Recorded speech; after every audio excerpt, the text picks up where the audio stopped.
बिंद से बड़ी खबर है लोकसभा चुनाव को लेकर। बिंद की चारों सीटों पर कहीं ना कहीं एक दबाव सा बन गया है बीजेपी की तरफ से। क्या कटने जा रहा है सांसदों का टिकट? बात की जाए रीवा, सीधी, सतना और शहडोल की, तो जहां तक अभी तक कयास लगाए जा रहे थे और जो अभी तक अटकनें पेश हुई, ऐसे में कहीं ना कहीं एक दाव खेला जा सकता है और बदले जा सकते हैं सांसद। बात करें रीवा से, रीवा में 3 नाम गए हैं पैनल में। पहला है जनार्दन मिश्रा जी का, दूसरा महाराजा पुष्पराज सिंह का, तीसरा नाम है गौरव तिवारी। युवा नेता हैं, उभरते नेता हैं, ऐसे में इनके ऊपर भी आजमाइश की जा सकती है। और साथ में अगर सीधी की बात करें तो रीति पाठक, सरदेंदु तिवारी, इन दो नामों का पैनल गया है, जो खास हो सकता है कि इन दोनों नाम पर मंथन किया जाए और इनमें से किसी एक को टिकट दी जाए। अब बात की जा रही है सतना। सतना में 3 नाम गए, गणेश सिंह, वहीं श्यामलाल तिवारी और तीसरे राजेंद्र मिश्रा।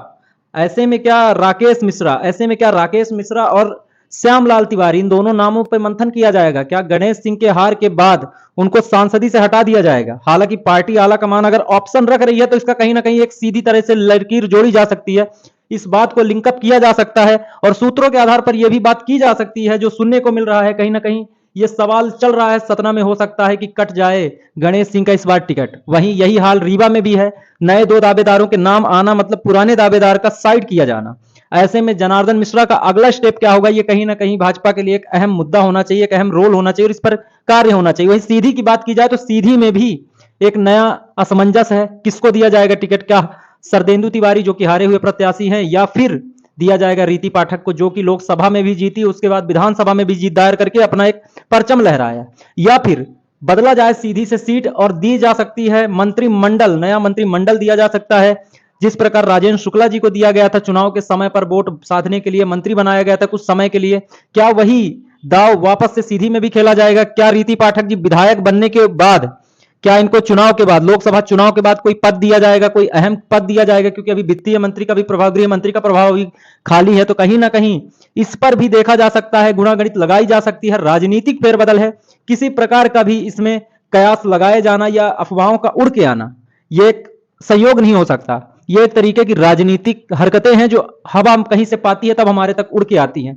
ये राजनीति है, इसमें सभी दावों पर मंथन करना अनिवार्य है। वहीं देखा जा रहा है अचानक से मोहन यादव जी की सरकार, सीएम मोहन यादव जी की सरकार इतनी कार्यरत हो गई है, जो कि बीते 18 वर्षों में भाजपा ने नहीं किया, वो 2 वर्षों में 2 महीनों में कर दिया।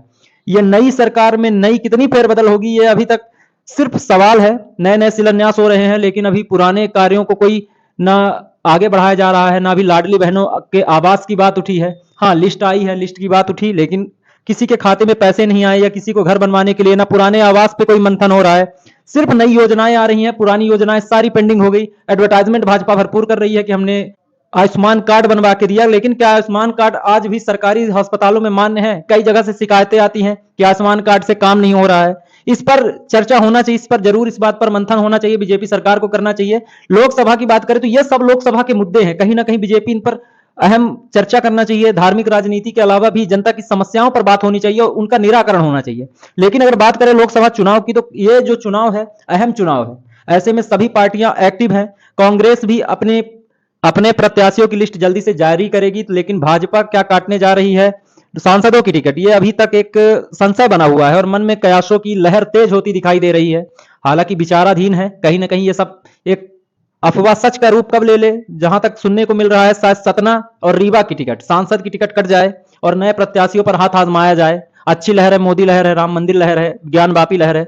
ऐसे में एक अच्छा चांस है, अच्छा मौका है नए प्रत्याशियों को आजमाने का। अब देखते हैं भाजपा क्या प्लान बनाती है, क्या नया दाव खेलती है। तब तक के लिए हमारे चैनल को लाइक कीजिए, शेयर कीजिए और सब्सक्राइब कीजिए। बहुत बहुत धन्यवाद।